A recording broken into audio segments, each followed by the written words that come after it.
And welcome once again to Community Viewpoint. I'm John Pollock, your host for this segment. And we're here today with Len Yelinek. You are here to talk to us today about Personal Planning and Surviving Spouse Symposium, which is happening in Las Vegas on May 16th. So you're going to have to explain this to me because this is all new to me. And what's your position in this process here with the symposium?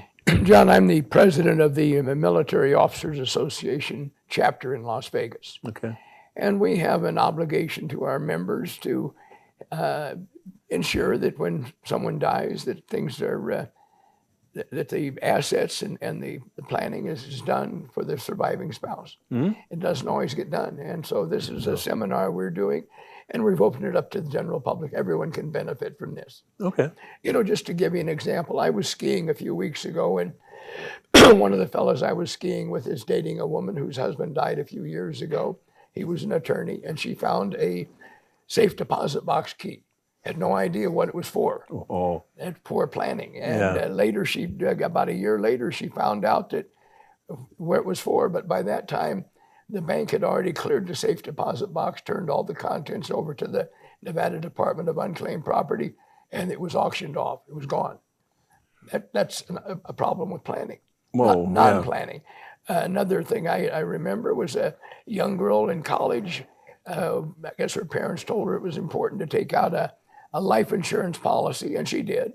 And of course, you need a beneficiary. And she thought, geez, mom and dad they're going to die before me. I'll name my sister. So she did. A few years later, she got married. She never changed the beneficiary. Her husband paid those premiums all those years. When she died, the husband thought, well, I've got an insurance policy. He didn't. The sister kept the money. Oh. So it's important to have a binder or a shoebox and put everything in it. At this seminar, we're going to talk about what should go in that binder, what should go in that shoebox. Property information, investments. We're going to have a speaker who is from our national office. She's a widow. She lost both her husband and a son in war. And she's going to talk about the plight of the surviving spouse. Okay. We're going to have the Nevada Department of Veterans Services talk about things in Nevada that are of interest for veterans. And, we've got quite a veteran population in Nevada, regardless of whether you're a career or not. But we're going to talk about the veterans home. How do you get in? What's it cost? Would I want to stay there? The veteran cemetery. Do I need to make reservations? That's in Boulder? We're talking about the one that's in Boulder City. There's also a beautiful veterans Reno? home in northern Nevada. Is it Reno area? Right in the Reno area, Fernley, I believe. That's right. Okay, yes. Because I've seen the one in Boulder, and it's beautiful over there. It is. It's a beautiful place. And they've got, they're rated just like privately owned facilities, and they're at the top of the list. That's what I understand, yes. What they're doing right now at the Veterans Home there in Boulder City, they're decreasing the number of rooms because they're taking 2 rooms and making them into 1. People will have private rooms now instead of sharing, and they're going to be they were sharing in the past. Okay. So it's, but they were going to talk about the cemetery. Do you know this is one of the busiest cemeteries, veteran cemeteries in the country? 22 internments a day. Would you believe that? Since you just told me, yes. I know I've driven through there going to someplace else, and the drive through there was just fantastic. The landscaping. Place. Yeah, it's beautiful over there. But questions on people's mind is, am I eligible? How do I make reservations? Do they provide limousines? Can I have a reception out there? These questions will be answered. We'll also have an attorney. Ken Roberts is an attorney that's going to talk about legal documents that everyone needs. Everyone needs a will. Everyone really needs a healthcare directive. But do you need a durable power of attorney? Do you need a trust? So they're going to we'll have an attorney talk about that. We're going to hand out a sheet, a checklist, so that for that box or that binder, you know what to put in it. We were very fortunate that this is sponsored by Humana, Nathan Allison Hospice, and Right. the Veteran Reporter News. And that enables us to rent the Clark County Library on East Flamingo. It's at 1401 East Flamingo near Maryland Parkway. Right. It's got a beautiful theater that seats 399 people. So I hope to fill it. But So that it's 5:15 registration, 6 o'clock is the program, and 7:30 refreshments. Naturally free admission. So it's Monday, May 16th at the Clark County Library Theater. So, yeah, well, please go ahead. We've got very good support from the Nevada Department of Veteran Services, and we're reaching out to the military and soon to be military community. I think we're going to have cadets from UNLV ROTC units helping direct people from the parking lot to the theater and help ushering in for seating. You said at 7:30 we're going to have refreshments. Thanks to our generous sponsors, these are going to be hot hors d'oeuvres. They're not just going to be cookies and punch.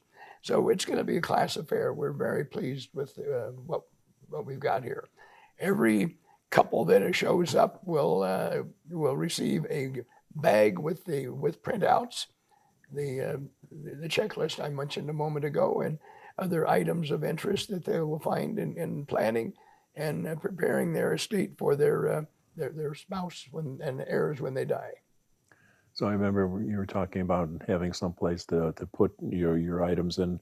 I know my wife bought, so we have this folder that's fireproof.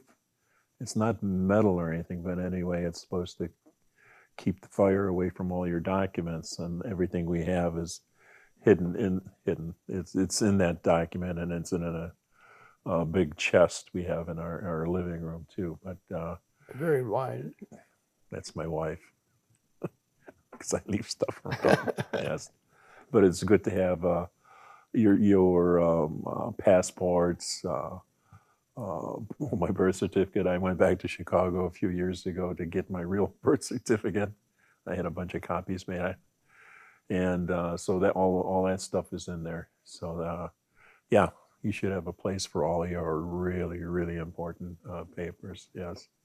Colonel Rick Marshall, who's our personal planning officer for our chapter, started looking around in his house and found some items here and some items there.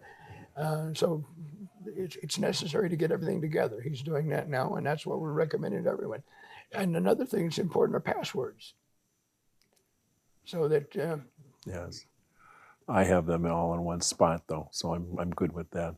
But I have so many of them. Oh my God. I should know better than that. But anyway, yeah, it's have a localized place for all your important documents. Yes, it's very important. Another thing, that's getting off on the subject, but I have all of my photos from when I was younger, and in a big box and stuff, and you just can't go through those anymore because everything is digital. You have photos there and digital here. You go from one thing to another. So I don't know what to do with that. If I digitize everything. But anyway, it's a different show. But putting things away, but you have different eras in life too. Mm-hmm. So since I'm 72 years old, I have many different eras. So anyway, so we're trying to get the word out here to the people in Pahrump.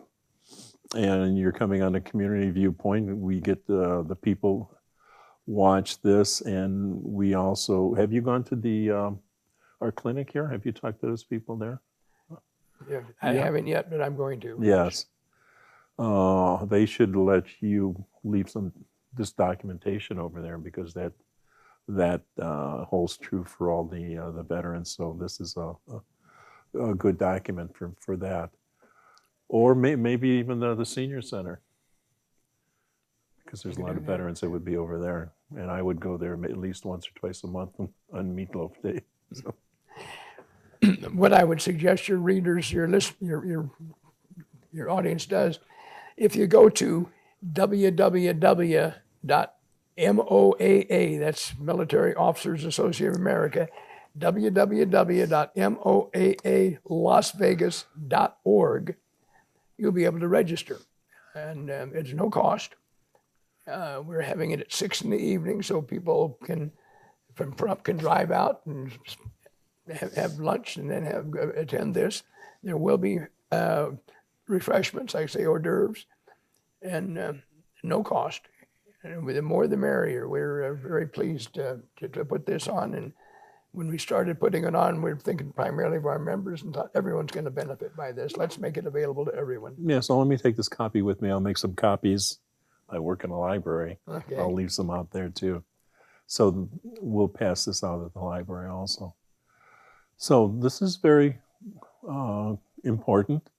And I hope the folks out there, whoever watches the show, maybe somebody will go out there with their loved one and learn something from that. And so once again, it's Monday, May 16th, the Clark County Library Theater, 1401 East Flamingo Road in Las Vegas. So once again, 5:15 is the registration, 6 o'clock is the program, and 7:30 is the wonderful refreshments that are to be had, put on for the Nevada Department of Veteran Services, Humana, Nathan Adelson, and the Veterans Reporter News.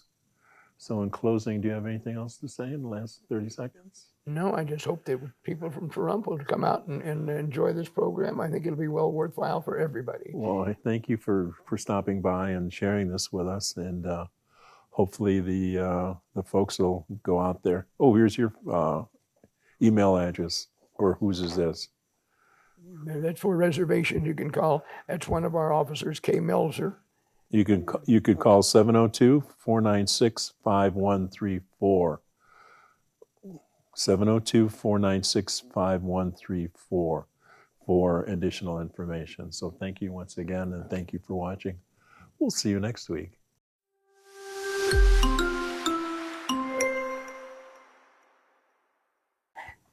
And welcome once again to Community Viewpoint. I'm John Pollock, your host for this segment. And with me today are these lovely ladies. Yes, smiling ladies. Christina Floyd and Pam Welch from the Nye Communities Coalition. And we all are wearing blue today because we all got the same email. Better wear blue. But anyway, we're going to be talking about some of the programs that this wonderful place called the Nye Communities Coalition, NyeCC, provides for the community. And they've been doing that for quite a few years. I was part of that for a few years as a regular employee and also with AmeriCorps. And they serve this community well, and they do a lot. We're going to see some of the things they do today. So who would like to start? Well, I'll go ahead and get started. I wanted to really talk about some of our services and some of the classes we have to offer at the Coalition. Christina and myself are both instructors. One of the classes is called Chronic Disease Self-Management Workshop. What we do in this 6-week class is teach you how to manage your chronic illnesses. We had a kind of an eye-opener one day. We took a break after introduction in our class, and someone said, I didn't know I had so many chronic illnesses. So a lot of you out there may have a chronic illness that you don't realize. There are things like high blood pressure, the diabetes, high cholesterol, arthritis, chronic pain. But what we do in this class is teach you how to manage these conditions. We teach you how to talk to the doctor. We teach you how to read labels. I mean, a simple thing as reading labels can help improve your chronic illness. We've had really good results from this program. We've had people's A1Cs go down. We've had blood pressure numbers go down. So we really highly recommend these classes. So in our classes, you learn to manage your condition, which can be as simple as your diet. So a diet, you learn to read labels. In fact, one of our classes, we have you all bring a label in, and we all look at our labels, so we learn to read labels. But we've had really good results from this program, and I wish everybody could take this class. If you can't take a 2.5 hour a week for 6 weeks, we also have some evening classes coming up that would be an hour long for 6 weeks. Our next chronic illness class is starting on April 5th, which is week from next week. And give us a call and we'll get you signed up. One of my other programs I work on is at the Senior Center. It's called Pinglesize. So if any of you are at the Senior Center, come by and see me on a Tuesday or Thursday. We're there from 12:30 to 1:30. During this hour, we are playing Pinglesize, which is, we play bingo, but we will stop after a few numbers and we will do an exercise. And again, we're having really great results from this. We have some of our seniors now exercising that haven't exercised in years. So we're being really successful with that program. So come see me at the Senior Center. Get them doing jazzercise, but we might lose a couple of seniors. We do the grapevine. They're actually pretty good, yeah. Don't mess with them. Yeah. Well, you just see me there on days they have meatloaf. But anyway, so then I want to mention also that there's a duality here. What you do down here, you also do up in Tonopah also. Yes, right now this 2.5 hour class is taught on Zoom. We have instructors in Lincoln County. We have instructors in Tonopah. And so it doesn't matter where we're at because we're coming into your home to teach you these classes. And so we can cover a lot of the county this way. We're finding we're constantly getting trained to teach these classes so that we can have enough classes for the community. Excellent. And where do we want to go from there? Christina? Yeah, so NyeCC Communities Coalition gets grants from the state of Nevada, the Division of Behavioral Health, and one of the ones that I brought information on today is our tobacco and vape prevention, just awareness for the adults that want to quit using and the youth that are using vape that want to quit, and then just also secondhand smoke awareness in your community. And so this is a jar that we call a quit kit, and this is used if someone wants to quit, which sometimes it takes a person anywhere from 5 to 7 times of attempting to quit smoking before it sticks. It's a hard habit to quit. They say nicotine is more addictive than cocaine and heroin. It gets to the brain very quickly. And so in the jar itself is supposed to be used to help somebody save money. So that's a little note in here. It says that if you smoke a pack a day over a year, you would spend about $2,500. And so if you're quitting or even just cutting back, you're going to save a lot of money, and you can put your money in this jar and do something fun for yourself or your family with it. Also with quitting smoking, you want to hit like different areas because you have the chemical addiction, which is the nicotine. You have the behavioral addiction, which is just doing something over and over, multiple times a day. And then the social part of addiction is, you might hang around certain people that smoke. And so to quit, you might have to think about that, changing that up. But the state of Nevada has a quit line. It's 1-800-QUIT-NOW. It's a no-cost program. They talk to you about what your smoking triggers are, and you guys put together a plan for how you're going to handle that when you do quit. They also can help with nicotine replacement patches. So it's a good program. And for the youth, they started this program because youth vape use is really high. The program they have is called My Life, My Quit. It's also no cost to the participants, and it's geared more towards youth. I think you can even text because a lot of times our young people don't actually want to talk.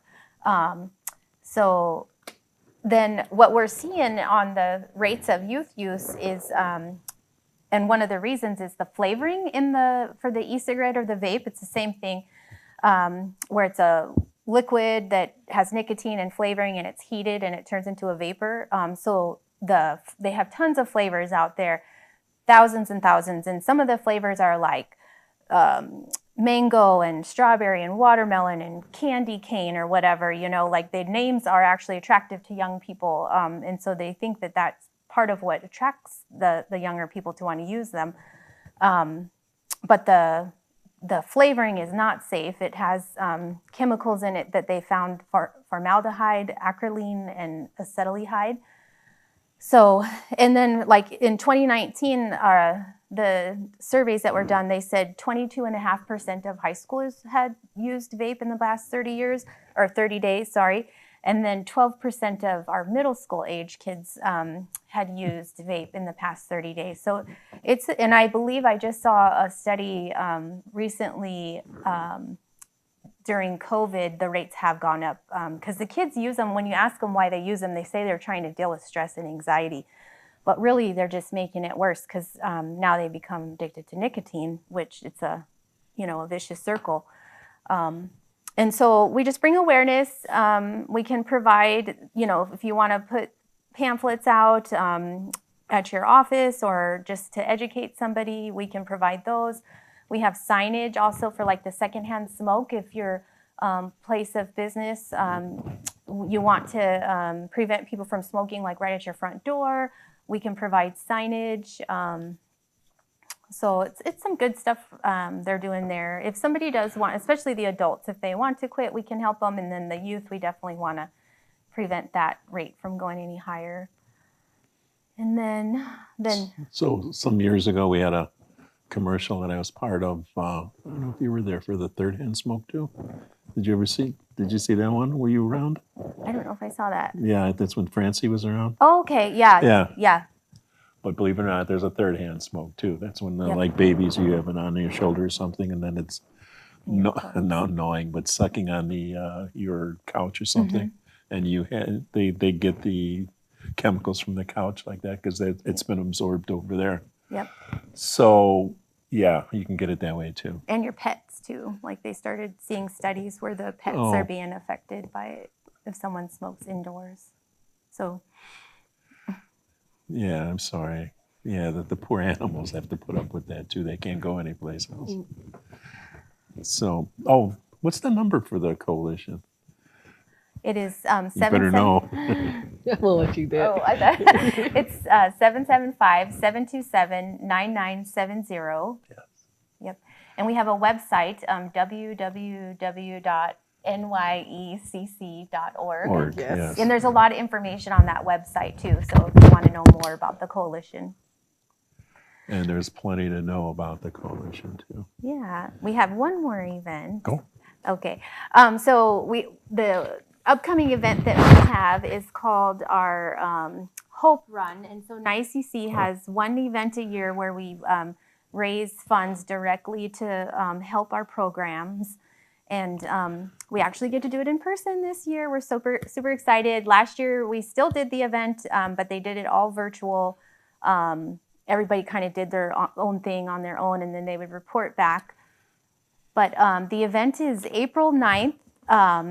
It starts at 8 a.m. It's going to be at Discovery Park. They're going to park in the Pahrump Valley High School parking lot, and it's a 1 mile walk or 5K run. It's a lot of fun. So the registration is, it's $25 if you want to be in the event. And then you can go onto our website to find out more about that or come by the office. You get a t-shirt?